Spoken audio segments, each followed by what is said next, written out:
بسم الله الرحمن الرحيم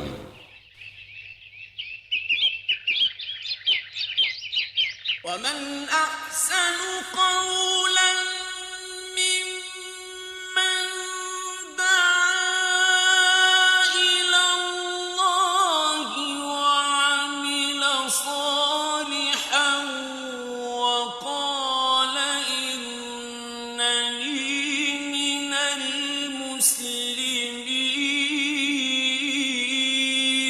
Le site islamhouse.com a l'honneur de vous présenter cette œuvre. Le mérite des 10 premiers jours de Dhul Hijjah et quelques règles concernant le sacrifice. Concernant le mérite des 10 premiers jours de Dhul Hijjah, le 12e mois du calendrier musulman, le mois du pèlerinage, Allah dit والفجر وليال عشر par l'aube et par les 10 nuits, premier et deuxième verset de la sourate L'aube. Ibn Kathir, qu'Allah lui fasse miséricorde, a dit « Cela fait référence aux 10 jours de Dhul Hijjah, c'est-à-dire les 10 premiers jours de Dhul Hijjah. » Allah a dit aussi ويذكر اسم الله في أيام معلومات. Et pour invoquer le nom d'Allah au jour fixé, partie du verset 28 de la sourate Le Pèlerinage. Ibn Abbas a dit à propos de l'explication de ce verset, ce sont les 10 jours, c'est-à-dire les 10 jours de Dhul Hijjah. Ibn Abbas a dit également, le prophète, paix et salut d'Allah sur lui, a dit, il n'y a pas d'œuvre meilleure que celle faite en ces 10 jours. Les compagnons dirent, même pas le jihad. Il dit, même pas le jihad, sauf un homme qui sortirait risquant sa vie et ses biens, et qui ne reviendrait avec rien. Rapporté par Al-Bukhari. Et qui ne reviendrait avec rien, c'est-à-dire qu'il perdrait sa vie et sa fortune.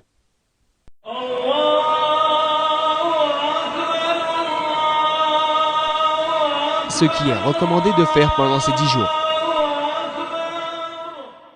Il est recommandé de faire des efforts dans les actes d'adoration, comme la prière, le rappel d'Allah, les contacts avec la famille, les aumônes, le fait de recommander le bien et d'interdire le mal selon ses possibilités.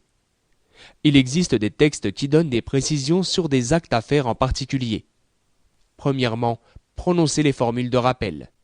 Dire le takbir, qui est Allahu Akbar, le tahlil, c'est-à-dire La ilaha illallah, et le tahmid, qui est Alhamdulillah.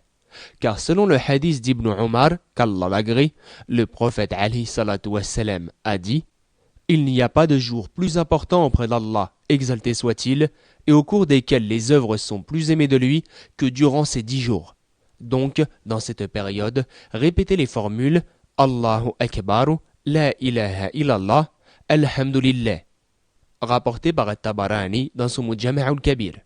L'imam al-Bukhari, qu'Allah lui fasse miséricorde, a dit Ibn Omar et Abu Huraira, qu'Allah les agrée, allaient au marché pendant les 10 jours et ils répétaient Allahu Akbar et les gens répétaient derrière eux.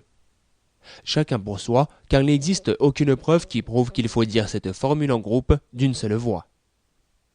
Une formule acceptée est Allahu Akbar, La ilaha illallah, Allahu Akbaru, walillahil hamd.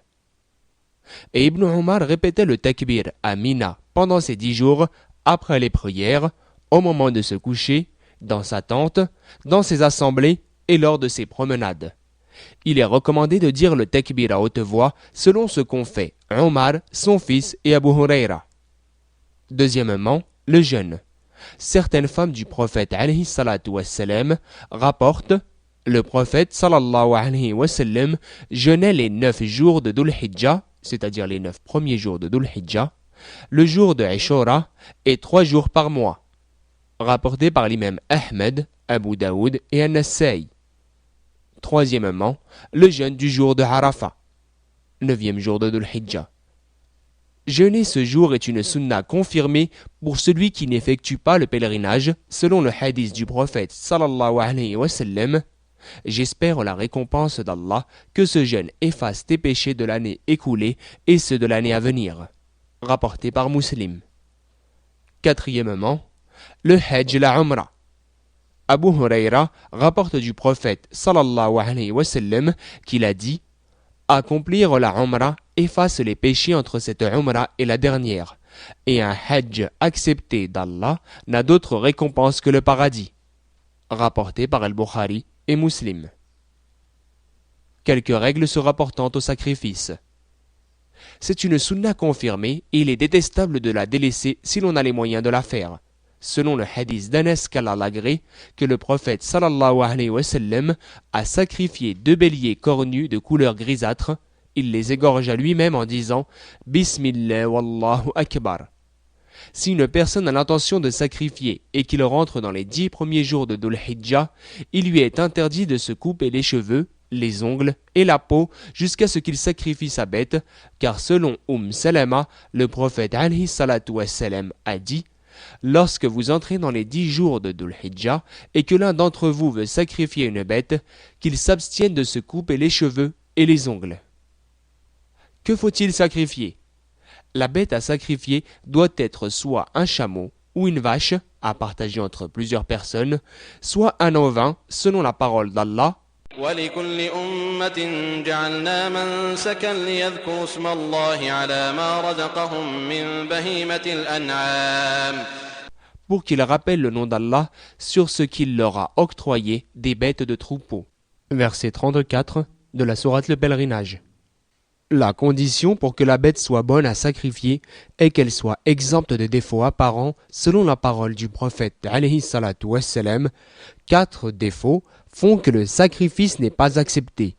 La bête borgne de manière apparente, la bête visiblement malade, la bête boiteuse de manière évidente et la bête maigre que l'on ne peut récupérer. Rapporté par At-Tirmidhi. Le moment propice pour égorger la bête.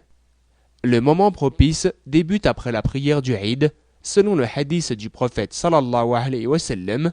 Celui qui égorge avant la prière a sacrifié pour lui-même, et celui qui égorge après la prière a parfait son sacrifice et a accompli la sunna des musulmans. Rapporté par Al-Bukhari et Muslim. Il est sunna pour qui sait égorger d'égorger sa bête soi-même en disant « Bismillah wallahu akbar » Ô Seigneur, ceci est de la part d'un tel. Et il se nomme lui-même ou la personne qui lui a recommandé d'offrir ce sacrifice, car le prophète sallallahu alayhi wa sallam a égorgé un bélier en disant Bismillah wallahu akbar, ô Seigneur, ceci est de ma part et de la part de tous ceux de ma communauté qui n'ont pas sacrifié. Rapporté par Abu Daoud et Tirmidhi. Il est recommandé à celui qui ne sait pas sacrifier de tout de même assister. La répartition du sacrifice, c'est-à-dire de la viande du sacrifice. Il est sunna pour la personne qui sacrifie de manger une partie de la viande de la bête sacrifiée, et la première chose dont le prophète mangeait le jour du Eid était le foie du mouton, d'en distribuer aux proches de la famille et aux voisins, et en faire aumône d'une partie aux pauvres. Allah dit: فكلوا منها وأطعموا البائس الفقير. Mangez-en et donnez-en à manger aux misérables, les pauvres. Partie de la sourate 28 de la sourate Le Pèlerinage. Certains pieux prédécesseurs, salaf, aimaient à partager la viande en 3, un tiers pour eux-mêmes, un tiers en cadeau et un tiers en aumône pour les pauvres. Et on ne donne pas à la personne qui a abattu la bête de cette viande comme salaire pour son travail. Et Allah est le plus savant. Issu des publications du site fatwaonline.fr.